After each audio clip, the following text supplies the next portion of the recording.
Hello students, मैं दीपांशु गुप्ता आप सभी का डे 2 की क्लास में स्वागत करता हूं। और मैंने आपको डे 1 की एंड में बताया था कि मैं डे 2 की क्लास में सेंटेंस की टॉपिक को डालूंगा, जो बहुत ही महत्वपूर्ण है और बहुत ही इंपॉर्टेंट है। सेंटेंस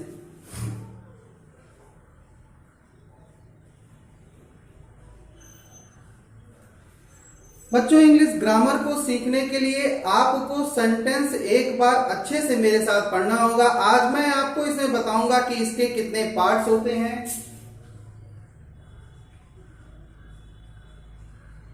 इसके कितने टाइप्स होते हैं। तो इस टॉपिक स्टार्ट करने से पहले मैं आपको एक बात बता देता हूं कि सेंटेंस एक बहुत ही महत्वपूर्ण टॉपिक है। बिना सेंटेंस के आप कोई भी जानकारी इंग्लिश ग्रामर की अच्छे से नहीं ले सकते हैं। तो let's be start the sentence.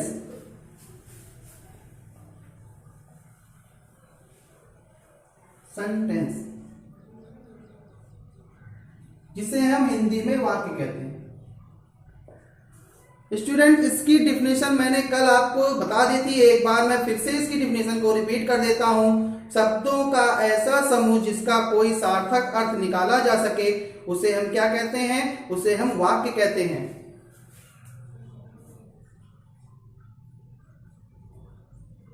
A group of words which makes a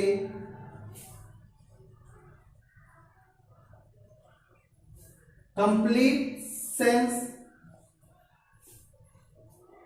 is called a sentence। बहुत ही रिलैक्स माइंड से आप टॉपिक को पढ़ा करिए, कोई टेंशन न लीजिए। मैं आपको एक एक पॉइंट, एक एक स्टेप बारी बारी समझाऊंगा, जिससे आपको आगे चल के एक बार से उस टॉपिक को पढ़ना होगा और आप सब कुछ बातें दोबारा समझ जाएंगे। आइए एक बार इसकी इंग्लिश की डेफिनेशन को रिपीट करते हैं। एक ग्रुप ऑफ वर्ड्स, शब्दों का ऐसा समूह, which makes a complete sense is called a sentence. जिन स्टूडेंट्स ने मेरी कल की डे 1 की वीडियो को नहीं देखा है, उनसे रिक्वेस्ट है आप वहां से सेंटेंस की हिंदी की डिफिनेशन को देख लें और आगे चलिए इस टॉपिक को आगे बढ़ाते हैं। A group of words which makes a complete sense is called a sentence। शब्दों का ऐसा समूह जिसका कोई सार्थक अर्थ निकल सके उसे हम क्या कहते हैं? उसे हम वाक्य कहते हैं।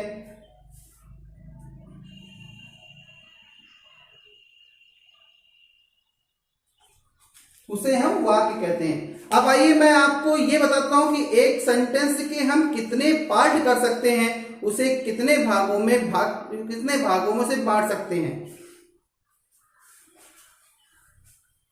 परिभाषा के बाद मैं आपको बताता हूं कि एक सेंटेंस के हम कितने पार्ट कर सकते हैं।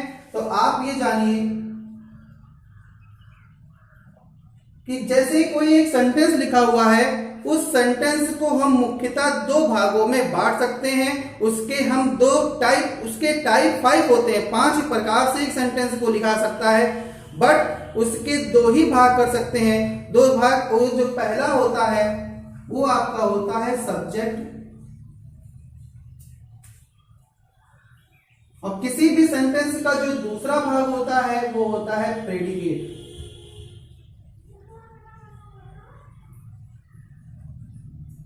बच्चों, आप समझने की एक बार कोशिश करिएगा, एक सेंटेंस को हम कितने पार्ट्स में कर सकते हैं?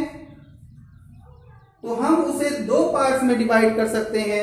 पहला सब्जेक्ट, जिसे हम हिंदी में उद्देश्य कहते हैं, और इसे हम हिंदी में विधेय कहते हैं। अर्थात सेंटेंस के 2 भाग हैं, 2 भागों में उसे हम बांट सकते हैं। प्रकार उसके 5 होते हैं, जो मैं आपको आगे बताऊंगा। अभी फिलहाल मैं आपको बता रहा हूं कि सेंटेंस को हम कितने भागों में बांट सकते हैं। किसी भी लिखे हुए सेंटेंस को 2 भागों में बांट सकते हैं, एक सब्जेक्ट और दूसरा प्रेडिकेट। अभी मैं आपको ऐसे ही नॉर्मली समझा देता हूं सब्जेक्ट क्या होता है। तो किसी भी सेंटेंस में वे शब्द जिसके बिना वो सेंटेंस अधूरा होता है वो क्या कहलाते हैं? सब्जेक्ट कहलाते हैं। आइए अब मैं आपको सब्जेक्ट की टॉपिक पे ले चलता हूं।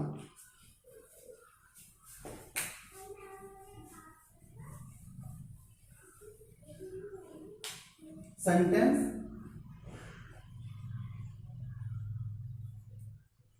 और इसके अकॉर्डिंग, इसके अंतर्गत मैं आपको बताऊंगा सब्जेक्ट, जिसे हम हिंदी में उद्देश्य कहते हैं। सब्जेक्ट की परिभाषा या सब्जेक्ट को अच्छे से जानने के लिए आप ये जानिए कि किसी भी सेंटेंस में ऐसे वर्ड्स जो उसके बिना वो सेंटेंस अधूरा होता है या जो बहुत ही महत्वपूर्ण होता है, उसे हम क्या कहते हैं? सब्जेक्ट कहते हैं। इसकी परिभाषा या आप कह लीजिए, इसको समझने के लिए किसी भी सेंटेंस में ऐसा शब्द जिसके बिना वह सेंटेंस पूरा ना हो सके, सब्जेक्ट कहलाता है।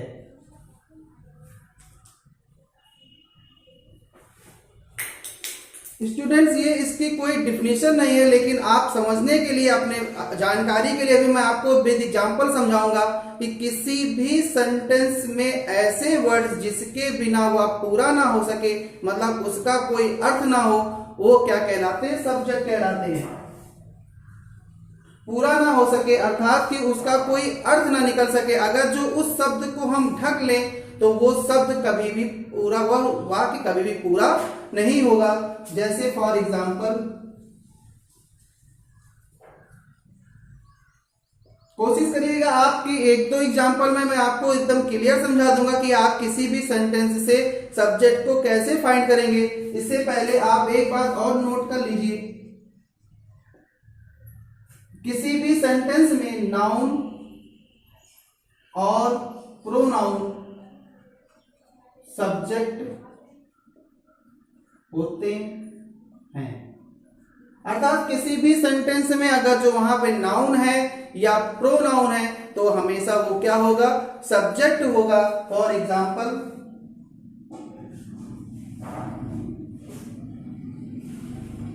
सब्जेक्ट को आप एक तरीके से और कह सकते हैं कि किसी भी सेंटेंस में ऐसे शब्द जिस पर पूरी बातें निर्भर होती हैं, वो क्या कहलाते हैं? सेंटेंस कहलाते हैं। फॉर एग्जाम्पल,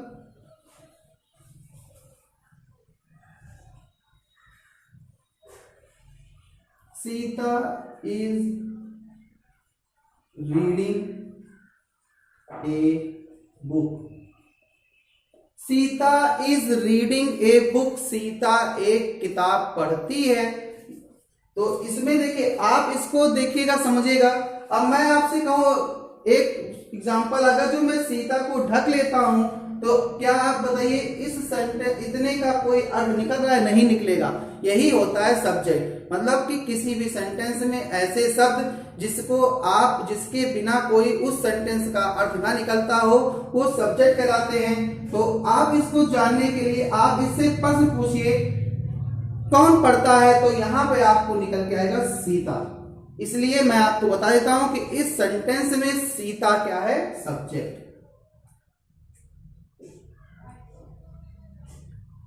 अर्थात बिना सब्जेक्ट के वो सेंटेंस कभी भी पूरा कंप्लीट नहीं होगा। मैं आपको इसको एक और नेक्स्ट एग्जांपल से समझाता हूं।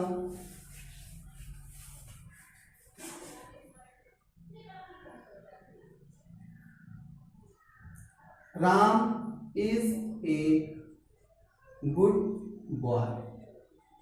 राम एक अच्छा लड़का है। अब मैं आपसे पूछता हूं कि आप बताइए इसमें सब्जेक्ट क्या होगा? तो आप एक सेकंड का भी समय नहीं लेंगे और आप तुरंत बता देंगे कि इसमें सब्जेक्ट आपका क्या है? राम है। क्यों? क्योंकि राम के बिना ये सेंटेंस अधूरा है और राम एक क्या है? नाउन है। इसीलिए राम आपका यहाँ पे क्या होगा? सब्जेक्ट होगा। दोस्तों, आप ये समझिए कि सब्जेक्ट को किसी भी सेंटेंस से फाइंड करना बहुत ही सिंपल है और बहुत ही आसान है। जिसमें देखिए Ram is a good boy, Ram एक अच्छा लड़का है। तो कौन अच्छा है? राम। तो राम आपका क्या हो गया? सब्जेक्ट हो गया। आप इस एग्जांपल को एक बार रिपीट कर लीजिए कि किसी भी सेंटेंस में ऐसे शब्द जिस पर पूरी बातें निर्भर होती हैं वो क्या कहलाते हैं? सब्जेक्ट कहलाते हैं। अब मैं आपको प्रेडिकेट के बारे में बताता हूं।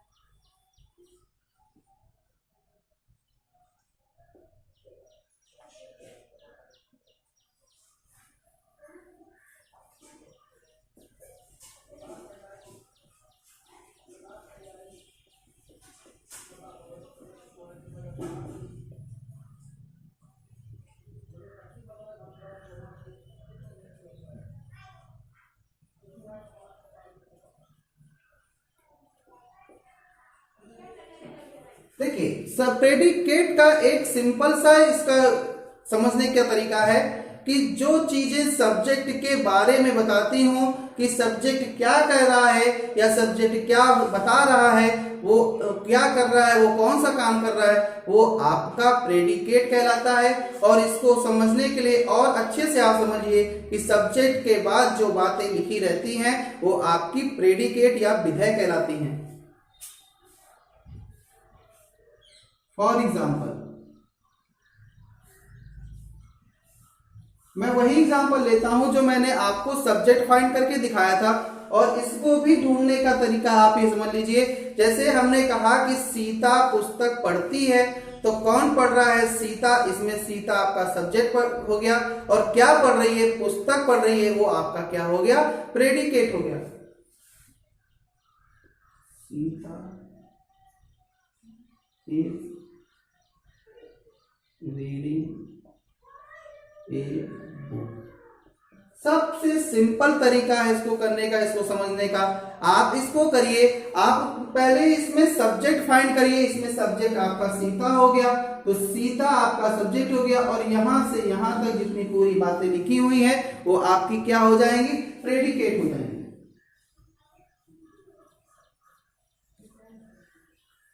अर्थात विधेय हो जाएगा। अब आप इसको एक बार पढ़िए। सीता पुस्तक पढ़ रही है। क्या कर रही है? पुस्तक पढ़ रही है, इसलिए पुस्तक पढ़ना यहां पर आपका क्या हो गया? प्रेडिकेट हो गया। अब आप किसी भी सेंटेंस के, आपको कोई भी सेंटेंस लिख दिया जाए, आप उस सेंटेंस के सब्जेक्ट और प्रेडिकेट को अलग अलग कर सकते हैं। जैसे फॉर एग्जाम्पल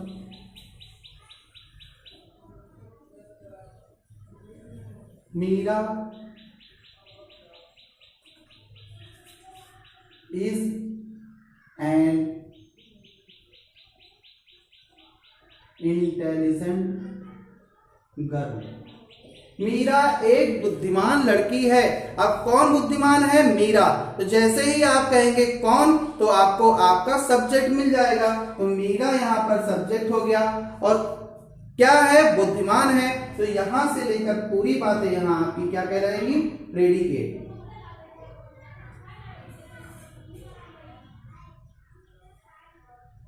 चलिए दोस्तों, ज्यादा आपका ना टाइम वेस्ट करते हुए अब मैं आपको सब्जेक्ट प्रेडिकेट के बताने के बाद अब मैं आपको सेंटेंस के टाइप्स बताता हूं कि ये कितने प्रकार के होते हैं।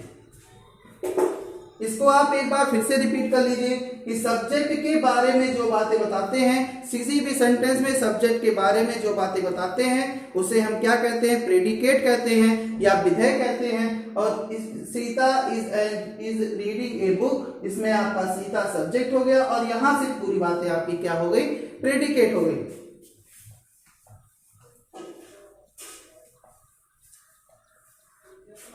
अब अगर जो आपके सामने सेंटेंस के टाइप्स की बात की जाए तो बच्चों सेंटेंस मुख्यतः 5 प्रकार के होते हैं। उन्हें 5 भागों में डिवाइड किया गया है, जिसमें पहला प्रकार होता है अफर्मेटिव सेंटेंस।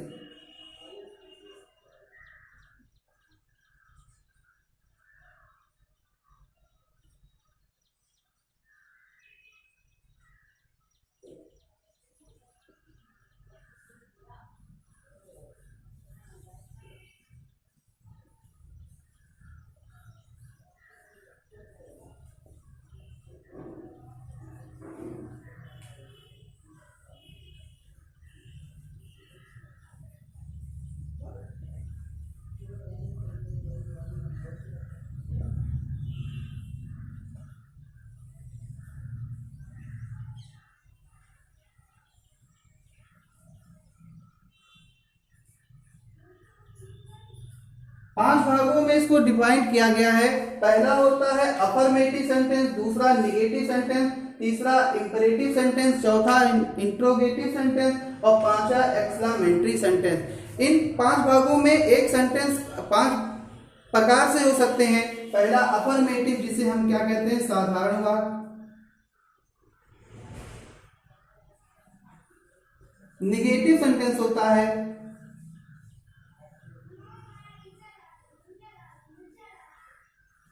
नकारात्मक वाक्य। इंट्रोगेटिव सेंटेंस होता है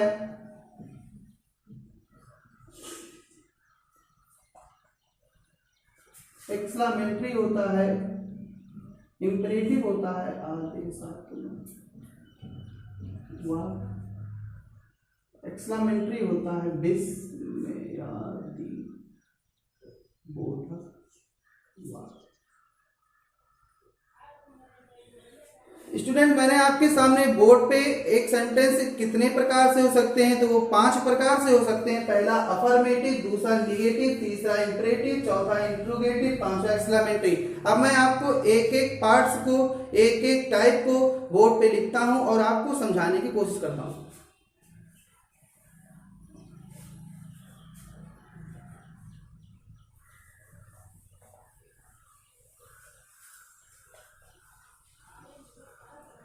अफर्मेटिव सेंटेंस,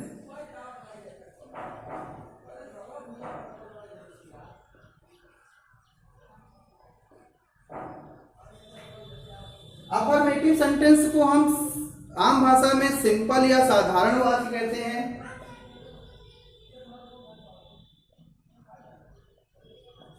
इसका एक रूल होता है इसको करने के लिए, subject plus helping verb plus main verb plus object.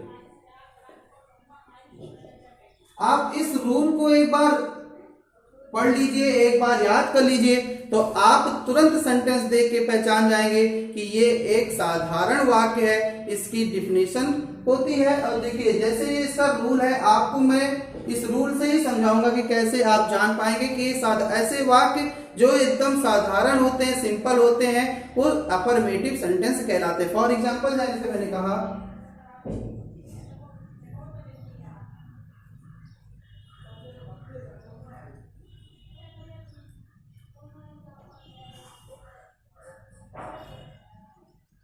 ये सेंटेंस, अब मैंने कहा my father is going to market, मेरे पिताजी बाजार जा रहे हैं। तो देखिए, इसमें ये रूल फॉलो कर रहा है। माय फादर ये आपका सब्जेक्ट हो गया, इज हेल्पिंग वर्ब हो गया, गोइंग आपका मेन वर्ब हो गया और टू मार्केट आपका ऑब्जेक्ट हो गया।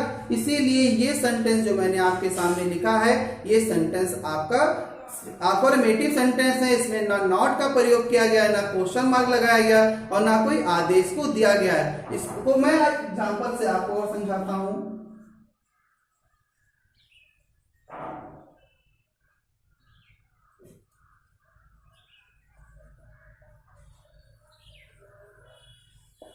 The old man was reading A novel, बुढ़ा आदमी पुस्तक को पढ़ रहा था।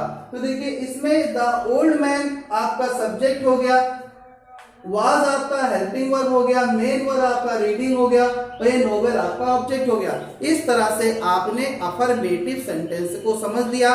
इसको समझना बहुत ही सिंपल है। अब मैं आपको नेक्स्ट सेंटेंस जो है निगेटिव सेंटेंस, वो मैं आपको समझाता हूं। एक बार इसको देख लीजिए, ये इसका रूल है। रूल के हेल्प से आप तुरंत ये समझ जाएंगे कि ये आपका हेल्पिंग वर्ब है, वो ये आपका अफर्मेटिव सेंटेंस है।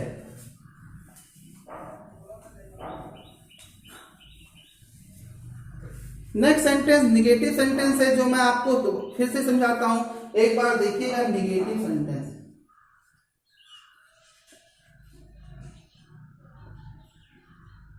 इसे हम हिंदी में नकारात्मक वाक्य कहते हैं। इसका रूल होता है सब्जेक्ट प्लस हेल्पिंग वर्ब और इसमें बीच में हम नॉट लगा देते हैं, plus main verb plus object.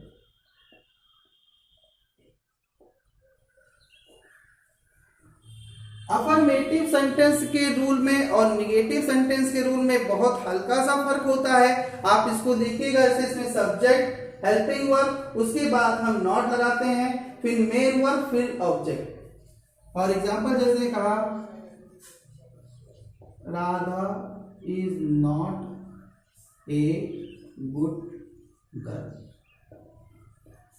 ऐसे सेंटेंस, ऐसे वाक्य जो आपको नहीं का बोध कराते हो, बताते हो कि वो आपका क्या है, नकारात्मक फीलिंग को व्यक्त कर रहा है, ऐसे सेंटेंस आपके क्या कहलाते हैं, निगेटिव सेंटेंस कहलाते हैं। अब आप इस रूल से इस सेंटेंस को फॉलो करेंगे तो राधा आपका सब्जेक्ट हो गया, इज हेल्पिंग वर्ब हो गया, नॉट मेन वर्ब हो गया, फिर ऑब्जेक्ट हो गया। इसमें आपका मेन वर्ब नहीं है, फिर भी आपका ये सेंटेंस एक निगेटिव सेंटेंस है, राधा एक अच्छी लड़की नहीं है। नेक्स्ट इसका एग्जांपल देखिए,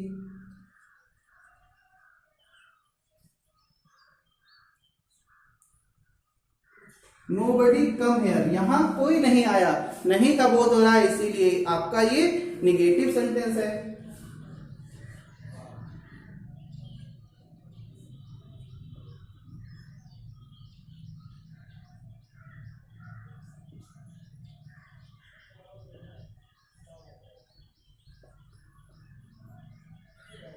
Ram is not making a graph, Ram graph को नहीं बना रहा है, यहां पर भी नहीं का बोध है। इसमें कुछ ऐसे वर्ड होते हैं जैसे नॉट, नो, नोबडी, एनीबडी, ये सब आपके क्या है, निगेटिव के वर्ड्स हैं जो इसमें आपको प्रायः